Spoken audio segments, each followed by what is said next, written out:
আপনি যদি মুসলিম হন, আপনার কত শত পাপ আছে, আপনার সেই পাপ সহ আল্লাহ আপনাকে জান্নাত দেবে। আমার একটা সময় কেটেছে বেনামাজি অবস্থায়, কিন্তু সৌদি আরবে নেওয়ার পর আল্লাহ সুবহানাহু ওয়া তাআলা আমার অন্তরে সেটা গেঁথে দিয়েছে, বান্দা যে আমি পাপী, হতে পারে আমি পাপী, কিন্তু আমি মুসলিম হয়ে মরতে চাই। আর আমি যখন জেনেছি 5 ওয়াক্ত নামাজ পড়লেই মুসলিম, আর না হলে সে মুসলমান থাকে না, তখন আমি নিজের জন্য পছন্দ করেছি যে আমি পাপী হই, হয়তো আল্লাহ আমাকে মাফ করবে, কিন্তু আমাকে মুসলমান হয়ে মরতে হবে। আমার পাপ, আপনার পাপ আপন জায়গায় থাক, আপনি ছাড়তে পারতেছেন না, পাপ হয়ে যাচ্ছে, আপনি আল্লাহর কাছে তওবা করেন, আল্লাহ আপনাকে ক্ষমা করবে। কিন্তু দেখেন, নামাজ বিহীন আপনার ঈমান কিন্তু থাকবে না।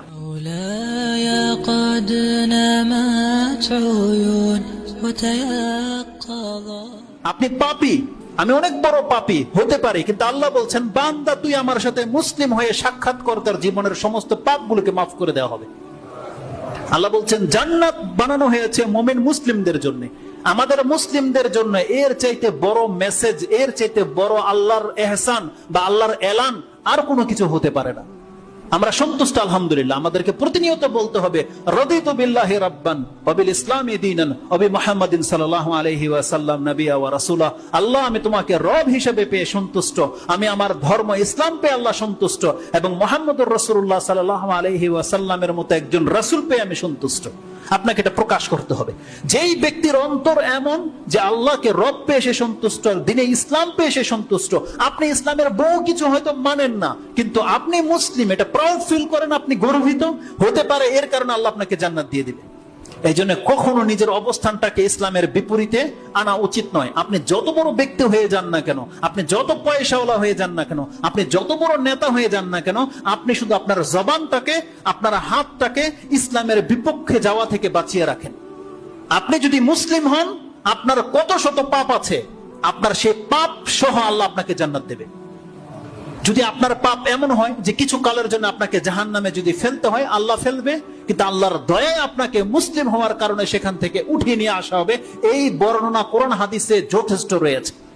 আপনি কি জানেন, আমি সালাত আদায় করি শুধু এই কথার ভিত্তিতে। আমার একটা লাইফ কেটেছিল, যেহেতু আমাদের ইসলামিক পরিবার না, আমি আম পাবলিক ছিলাম আপনাদের মতোই, কিন্তু আজকে আল্লাহ আমাকে মেম্বরে দাঁড় করিয়ে দিয়েছে। যদি ওই যোগ্যতা আমি রাখি না, আমার একটা সময় কেটেছে বেনামাজি অবস্থায়, কিন্তু সৌদি আরবে নেওয়ার পর আল্লাহ সুবহানাহু ওয়া তাআলা আমার অন্তরে সেটা গেঁথে দিয়েছে, বান্দা যে আমি পাপী, হতে পারে আমি পাপী, কিন্তু আমি মুসলিম হয়ে মরতে চাই। আর আমি যখন জেনেছি 5 ওয়াক্ত নামাজ পড়লেই মুসলিম, আর না হলে সে মুসলমান থাকে না, তখন আমি নিজের জন্য পছন্দ করেছি যে আমি পাপী হই, হয়তো আল্লাহ আমাকে মাফ করবে, কিন্তু আমাকে মুসলমান হয়ে মরতে হবে। ওই দিন থেকে আমি 5 ওয়াক্ত সালাত আদায় করি। আমার পাপ, আপনার পাপ আপন জায়গায় থাক, আপনি ছাড়তে পারতেছেন না, পাপ হয়ে যাচ্ছে, আপনি আল্লাহর কাছে তওবা করেন, আল্লাহ আপনাকে ক্ষমা করবে। কিন্তু দেখেন, নামাজ বিহীন আপনার ঈমান কিন্তু থাকবে না। নামাজ বিহীন আপনি মুসলমান থাকবেন না। অতএব আমাদের মেসেজ থাকবে জাতির কাছে এটা, আপনি অন্তত 5 ওয়াক্ত ফরজ নামাজটাকে ঠিক করেন, আপনি আগে মুসলিমের খাতায় আপনার নামটাকে লিখান, আপনার বিচার হবে। আর আল্লাহ বলেছে, আমি যার বিচার নেব সহজ ভাবে, তাকে আমি আল্লাহর রহমতে মাফ করে দেব। আর যারা নামাজ পড়ে না, বলা হয়েছে তারা কাফের, মুসলমানই না, তাদের হিসাবই নাই, বিনা হিসাবে জাহান্নামে ফেলে দেওয়া হবে। ওটার চাইতে বেশি বেটার নয়? আপনি দুনিয়াতে রং তামসা করেছেন, কিন্তু মুসলমানের খাতায় আপনার নাম রয়ে গেছে, আপনার চাইতে ভাগ্যবান কে আছে? আপনি শিরিক করা থেকে নিজেকে বাঁচিয়ে রাখেন।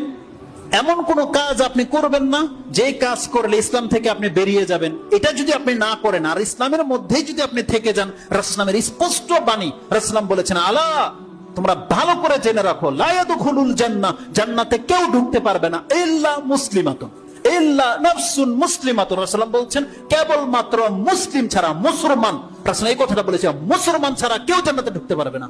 এটা কত বড় ইহসান! আমরা আল্লাহর কাছে দোয়া করি, আল্লাহ তুমি যেহেতু আমাদেরকে মুসলমান করে জন্ম দিয়েছো, আল্লাহ আমাদের মৃত্যুটা যেন ইসলামের উপরে হয়। আমিন ইয়া রাব্বাল আলামিন। আল্লাহ এমন কোন কর্ম যেন আমরা না করে ফেলে, শয়তান যেন আমাদেরকে দিয়ে ওই কাজগুলো না করাতে পারে যেই কাজ করলে আমাদের ইসলাম টিকে না। আল্লাহ, আমরা তোমার বান্দা হয়ে বাঁচতে চাই। আল্লাহ তুমি আমাদের ঈমানকে তোমার রহমত দ্বারা তুমি হেফাজত করো। আমিন ইয়া রাব্বাল আলামিন।